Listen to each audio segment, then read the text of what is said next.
கார்த்திகை மாதம் 12ஆம் நாள் 28ஆம் தேதி நவம்பர் மாதம் 2025 வெள்ளிக்கிழமை வளர் அஷ்டமி திதி கூடிய நாளில் காத்யாயினி கதம்ப வனவாசினி கருணை கட்டாட்சம் அருளும் கருணா சமுத்திரம் அம்பிகை அன்னையை காசினியில் மகிழ்ச்சியுடன் சகல சௌபாகியங்களுடன் வாழ்ந்து இறுதியில் அவள் தாமரை பாதங்களில் முக்தி அடைந்து இனி மறுபடி பிறவி கடலில் வீழாமல் அன்னையின் ஜோதியில் கலந்துவிட அருள வேண்டி மனம் உருகி ஒரே சிந்தனையோடு போற்றி பாடி வணங்கிடுவோம் வாரீர்.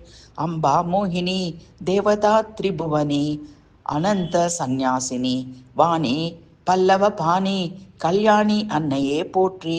அம்பா சாம்பவி உமா பார்வதி காளி திரிநயனி காத்யாயனி பைரவி சாவித்ரி சுபகரி அம்பிகையே போற்றி.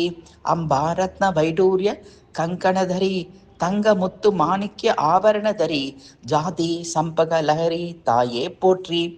அம்பா ரௌத்ரிணி பத்ரகாளி ஜுவாலாமுகி வைஷ்ணவி பிரம்மாணி திரிபுராந்தகி தாட்சாயினி மாதே போற்றி.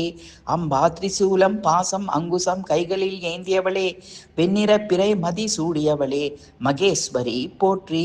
அம்பா வாராகி மதுகைடபர பிரசமணி மல்லத்யாசுர முகதைத்ய மதனி பகவதி ஓங்காரி காயத்ரி தாயே போற்றி. அம்பா ஜெகன்மோகினி ராஜராஜேஸ்வரி சித்ரூபி இம்மையில் சௌபாகியம் மறுமையில் மோட்சம் அளிப்பாய் தாயே போற்றி.